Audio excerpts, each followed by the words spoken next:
Hello friends, ज्ञान partner channel में आपका स्वागत है। 26 अगस्त 2021 से भारत सरकार द्वारा सभी श्रमिकों के लिए ई श्रम कार्ड बनाने की शुरुआत कर दी गई है। अब ई श्रम कार्ड है क्या, इसके फायदे क्या है, कौन यह कार्ड बनवा सकता है, क्या हम भी घर बैठे इस कार्ड को बनवा सकते हैं? तो आपके मन में अगर यह सवाल उठ रहा है तो आज के वीडियो में आपको पूरी डिटेल्स मिलने वाली है। तो आइए शुरुआत करते हैं। भारत सरकार के श्रम एवं रोजगार मंत्रालय द्वारा यह ई श्रम कार्ड बनाया जा रहा है। ई श्रम कार्ड में 12 डिजिट का एक नंबर दिया जाएगा।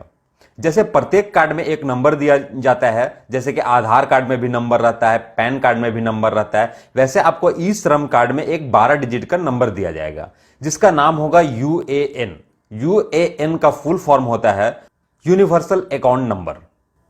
यह कार्ड पूरे लाइफ में एक बार बनेगा और पूरे भारत में कहीं भी मान्य होगा। आपको बार बार यह कार्ड बनाने की जरूरत नहीं पड़ेगी। हाँ, आपका कोई भी डिटेल्स अगर अपडेट होता है तो आप उस डिटेल्स को अपडेट कर सकते हैं। भारत सरकार के अगर आंकड़ों को माने तो लगभग 38 करोड़ श्रमिकों को यह कार्ड मिलने से फायदा होने वाला है। तो अब सबसे पहले देखते हैं कि इस कार्ड के फायदे क्या है, इस कार्ड को बनवाना चाहिए या नहीं बनवाना चाहिए, इस कार्ड को बनवाने के बाद हमें क्या फायदा होने वाला है। सबसे पहला फायदा कि इस कार्ड के ऊपर 2 लाख तक का दुर्घटना बीमा आपके पास मौजूद रहेगा। जिस श्रमिक को यह कार्ड बनाया गया है, किसी कारण अगर दुर्घटना हो जाती है, उनकी मृत्यु हो जाती है या वह अपंग हो जाते हैं तो 2 लाख तक का बीमा उनको मुफ्त में दिया जाएगा। इस कार्ड में भारत सरकार के पास पूरी डिटेल रहेगी। भारत में कितने श्रमिक हैं, उनका उस श्रमिकों का स्किल क्या है, वह किस स्टेट के रहने वाले हैं और कौन से स्टेट में काम कर रहे हैं, उनको ट्रेनिंग की जरूरत है या नहीं जरूरत है, उनको क्या फायदा दिया जा सकता है। तो पूरी डिटेल्स एक बार सरकार के पास चली जाएगी तो उनको जो भी बेनिफिट देना होगा तो आराम से वह इस कार्ड के माध्यम से दे सकते हैं। इस कार्ड में आपका बैंक डिटेल और पैन कार्ड वगैरह सारा विवरण भी जुड़ा हुआ रहेगा। तो सरकार को कभी भी कोई लाभ अगर देना हुआ तो उनको कहीं भी दिक्कत नहीं आएगी। जैसे कि आपका डाटा उनके पास मौजूद है, उनके पास सरकार के पास पूरी आंकड़ा रहेगी। मान लीजिए देखा जाता है कि बिहार के बहुत सारे श्रमिक बाहर में काम कर रहे हैं, तो भारत सरकार के पास एक डाटा आ जाएगा कि कौन से स्टेट के ज्यादा श्रमिक बाहर जा रहे हैं, तो कहां पे हमें रोजगार उत्पन्न करना चाहिए, या कौन से श्रमिकों को कौन सा ट्रेनिंग की आवश्यकता है, उनको उनके स्किल को कैसे डेवलप किया जाए, या उनको कहां पे हमें लगाया जाए। कहीं भी उनको अगर भारत सरकार को आवश्यकता होगी तो सीधे ही आपको रोजगार दे सकते हैं। कार्ड में अगर आपका डिटेल दिया हुआ है और ये सारी डिटेल उनके पास है तो वो कहीं से भी आपको ढूंढ सकते हैं। अब सवाल उठता है कि कौन यह कार्ड बना सकता है, क्या मैं भी इस कार्ड को बना सकता हूं? प्रत्येक के मन में यही सवाल उठेगा। तो जितने भी असंगठित क्षेत्र में जो मजदूर काम कर रहे हैं वह यह कार्ड। असंगठित कहने का मतलब है कि उनका कोई संगठन नहीं है, वह किसी कंपनी में काम नहीं करते हैं। अगर कंपनी में काम कर रहे हैं तो भी वह कहीं जुड़ा हुआ कंपनी नहीं है सरकार के द्वारा। ऑर्गेनाइज सेक्टर में जितने भी श्रमिक काम करते हैं उनको भारत सरकार ईपीएफओ और ईएसआईसी के माध्यम से उनको बहुत सारी लाभ देती है, बेनिफिट्स देती है। तो अगर आप ईएसआईसी या ईपीएफओ का बेनिफिट ले रहे हैं तो आप इस कार्ड को नहीं बनवा सकते हैं। मतलब वैसे मजदूर जो ईएसआईसी और ईपीएफओ का लाभ नहीं ले रहे हैं उन्हीं के लिए यह कार्ड है। तो जनरली जितने भी असंगठित क्षेत्र में जो वर्कर काम करते हैं वो ईएसआईसी और ईपीएफओ का लाभ नहीं ले पाते हैं, तो उनके लिए ई श्रम कार्ड बनाया गया है। अगर आप ईपीएफओ और ईएसआईसी से नहीं जुड़े हुए हैं लेकिन आप अगर एक आयकर दाता हैं, अगर आप टैक्स भरते हैं तो भी आप इस कार्ड को नहीं बना सकते हैं। लेकिन अगर आप ईएसआईसी ईपीएफओ का बेनिफिट नहीं ले रहे हैं, उनसे नहीं जुड़े हुए हैं और आप टैक्स भी नहीं देते हैं, तो आपकी उम्र अगर 16 वर्ष से लेकर 59 साल तक है तो आप इस कार्ड को बनवा सकते हैं। अब सबसे बड़ी बात है कि असंगठित क्षेत्र किसे बोलते हैं। असंगठित क्षेत्र में मैं आता हूं या नहीं आता हूं, प्रत्येक के मन में यही सवाल उठने वाला है। तो देखिए, असंगठित क्षेत्र का आपको स्क्रीन पे एक चार्ट दिखाया जा रहा है। इसमें मैक्सिमम जो सीजनल वर्कर होते हैं वो सीजनल वर्कर आते हैं, क्योंकि सीजनल वर्कर को कभी भी ईएसआईसी या ईपीएफओ का लाभ नहीं मिलता है, क्योंकि वो पूरे वर्ष काम नहीं करते हैं। वो कभी काम करते हैं, कभी नहीं करते हैं। कंस्ट्रक्शन साइट वर्कर जितने हैं उनको भी ईएसआईसी का लाभ नहीं दिया जाता है, तो वो भी ई श्रम कार्ड बनवा के इसका लाभ ले सकते हैं।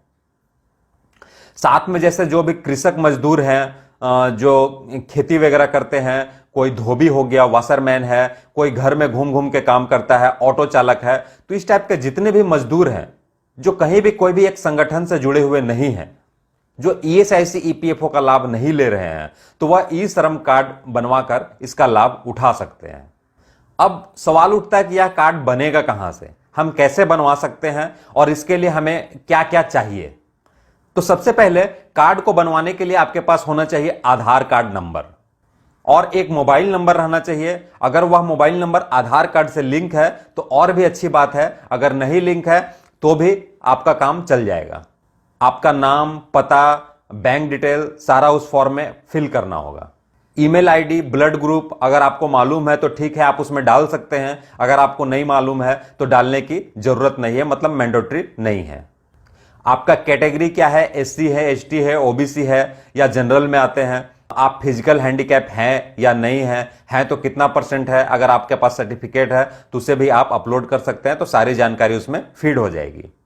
आपका ऑक्यूपेशन क्या है, अभी आप काम क्या करते हैं, आपके पास कौन कौन से स्किल हैं और आपके पास कितना एक्सपीरियंस है, कितने दिनों से आप इस काम को कर रहे हैं, यह भी डाटा उसमें आप डाल देंगे तो आपके लिए यह फायदेमंद होगा। आपका अभी मंथली इनकम क्या है, अगर आपके पास इनकम सर्टिफिकेट है तो आप उसे अपलोड भी कर सकते हैं। और लास्ट में आपके पास आएगा नॉमिनी का डिटेल डालने के लिए। नॉमिनी का डिटेल भी डालना बहुत जरूरी नहीं है, लेकिन मैं आपको सजेस्ट करूंगा कि आप नॉमिनी का डिटेल उसमें डाल दे तो ज्यादा अच्छा है। नॉमिनी का डिटेल डालने में सिर्फ उनका नाम चाहिए, उनका डेट ऑफ बर्थ चाहिए और उनका रिश्ता आपके साथ क्या है। जो यह कार्ड को बनवा रहा है उनके साथ नॉमिनी का रिश्ता क्या है, वह रिश्ता उसमें डालना है।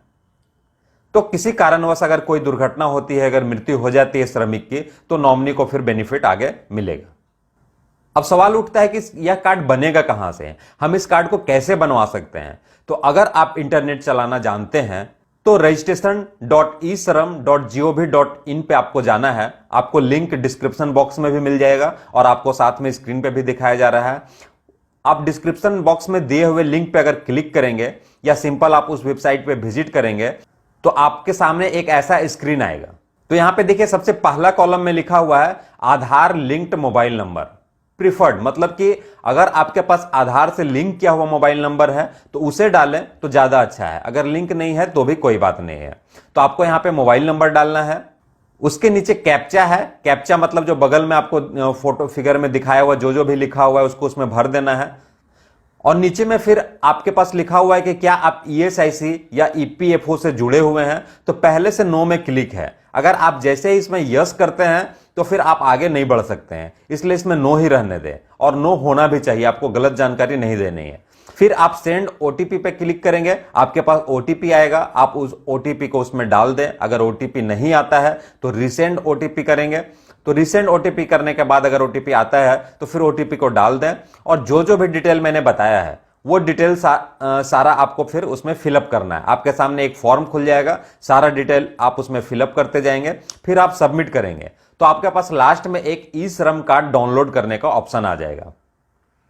आप उस कार्ड को कलर में डाउनलोड कर सकते हैं और कहीं भी जाके आप लेमिनेट करवा सकते हैं या कार्ड के रूप में उसको बनवा के रख सकते हैं। जैसे आधार कार्ड होता है, पैन कार्ड होता है, वैसे भी आप इस कार्ड को बनवा के रख सकते हैं। तो अगर आपको यह वीडियो अच्छा लगा हो तो प्लीज लाइक कर दीजिए और हमारे चैनल को सब्सक्राइब कर लीजिए।